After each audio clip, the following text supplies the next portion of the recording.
Claude Gilbert, bonjour. Bonjour. Vous avez 37 ans de maçonnerie, vous travaillez au Grand Orient de France et vous avez même lu Guénon. Est-ce que c'est pas un peu extraordinaire? Sûrement, et c'est peu courant, semble-t-il, dans ce lieu, mais c'est, si je peux dire, c'est par Guénon que je suis rentré en maçonnerie. J'ai lu Guénon et après je me suis dit il faut faire quelque chose et je suis rentré en maçonnerie.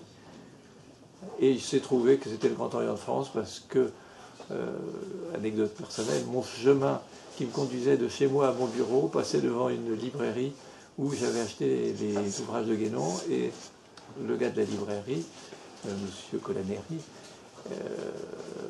un jour au 4e ou au 5e m'a dit mais est-ce que ça vous intéresserait de rentrer au maçonnerie? J'ai dit pourquoi pas.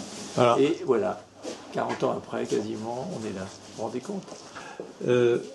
Claude Gilbert, vous venez d'écrire chez Dervy un ouvrage qui s'appelle « Officier, comment choisir son collège ». Alors, un vénérable maître qui imagine que son atelier, c'est une PME. Est-ce qu'il va faire un recrutement de cadres sup? Oui ou non? Si oui, comment? Et sinon, pourquoi? Alors, non, évidemment, puisque nous ne sommes pas dans le monde profane, comme on a l'habitude de dire. Nous sommes dans un univers différent. Parlons d'un monde initiatique, donc sûrement pas les cadres supérieurs, mais en même temps, il y a un petit décalage. On a l'impression que ce sont les officiers, sont les gens, les frères, qui vont diriger la petite entreprise qu'est la loge, qui n'est pas une entreprise ordinaire économique, mais qui est une entreprise initiatique. Et ça fait toute la différence. Alors donc, un atelier, c'est un club ou une fraternité? Les deux en général. Alors, un club, oui c'est un club puisqu'on sait que les membres se cooptent, donc c'est un club de ce point de vue-là. Et une fraternité parce que c'est le lien qui réunit les membres de ce club, c'est justement d'être frères, donc la fraternité. Dans votre ouvrage, vous dites trois dirigent cette loge. Est-ce que vous pouvez nous expliquer? Oui, deux possibilités qui ne sont, alors je veux dire, une horreur d'actualité en même temps. Donc deux possibilités, soit 3 est considéré comme un nombre, le nombre 3, et dirige est au singulier, donc c'est le nombre 3 qui dirige, soit on le considère dans le sens ordinaire du mot 3, que c'est 3 personnes qui la dirigent, et donc vous mettez un pluriel au verbe diriger. Donc les deux sont possibles.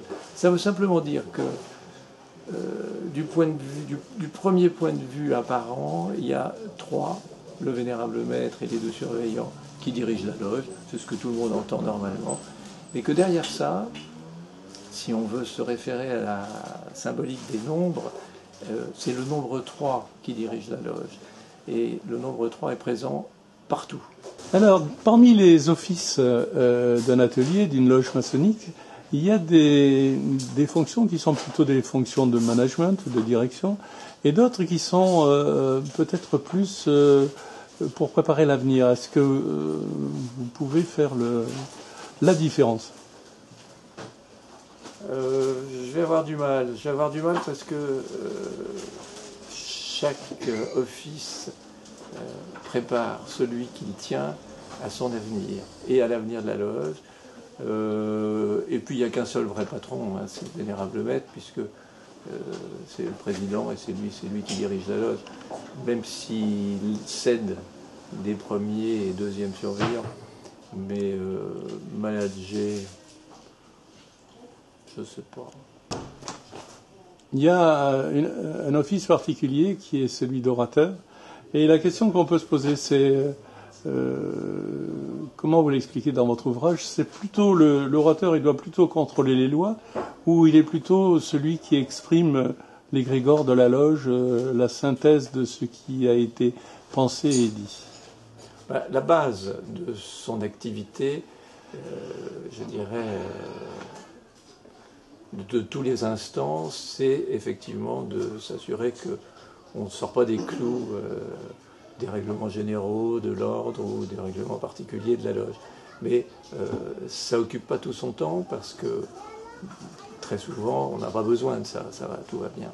Et à ce moment-là, son activité, je ne dirais pas quotidienne, puisqu'on ne se réunit pas tous les jours, mais son activité à chaque tenue, c'est effectivement de se faire la synthèse et le concentré de ce du travail qui a été effectué pendant une tenue maçonnique. Alors, le gardien du trésor, en fait, je crois qu'il y en a deux. Pourquoi un double trésor?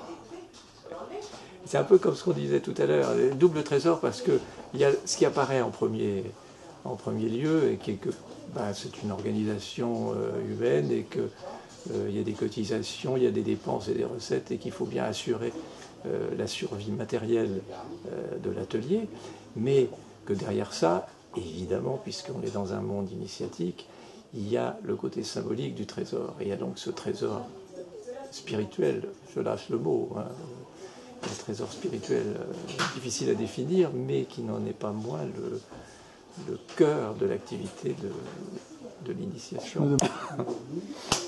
Vous écrivez que le maître des cérémonies, c'est le maître de l'espace sacré. Vous pouvez expliquer? Alors rapidement, l'espace sacré, à partir du moment où la loge est ouverte, l'espace dans lequel nous sommes est devenu sacré, par opposition à profane. Ça, c'est relativement simple. Et le maître des cérémonies est celui qui ouvre la marche. Donc il ouvre l'espace à l'intérieur de ce carré long qui est une loge maçonnique. Donc il est le maître parce que lui seul peut ouvrir. Chaque fois qu'un frère doit se déplacer pour une raison ou pour une autre, ce qui est assez peu courant, mais ça arrive néanmoins régulièrement. Donc chaque fois qu'un frère doit se déplacer, il ne peut pas se déplacer tout seul. Il a besoin que le maître des cérémonies lui ouvre la marche et l'espace. C'est dans ce sens-là qu'il est le maître de l'espace sacré. Alors, il y a des offices qui ont, entre le XVIIIe siècle et aujourd'hui, un peu évolué. Et il y en a même peut-être qui sont en train de se créer. Est-ce que vous pouvez nous en dire deux mots? Oui, alors les offices qui se sont un peu atténués, semble-t-il, c'est le maître des banquets et le maître de musique. Je semble me souvenir, mais c'est pas un souvenir personnel évidemment, qu'au XVIIIe siècle, les tenues se faisaient en musique, avec des instruments, des chœurs, etc. C'est une pratique qui a, je crois, largement évolué, sinon quasiment disparu. Maintenant, on peut mettre de la musique électronique, hein, mais okay. Ça, donc, c'est en voie de disparition. Le maître des banquets, il semble que les banquets soient réservés aux loges de province plutôt qu'aux loges parisiennes. Ça marche bien, oui. Il y a plus de proximité dans nos régions, parce qu'il ne faut pas dire province, que dans la région parisienne. Et puis alors il y a la possibilité qu'on peut envisager on appellerait ça un webmestre, mais est-ce que ça serait un office ou une fonction? Je pense que l'office renvoie à une réalité spirituelle et que la fonction renvoie à une nécessité matérielle. C'est l'irruption de l'électronique. Donc l'électronique, c'est une fonction, c'est un outil qui peut aider. Est-ce que c'est un outil symbolique? Je n'en suis pas tout à fait certain. Eh bien, merci beaucoup.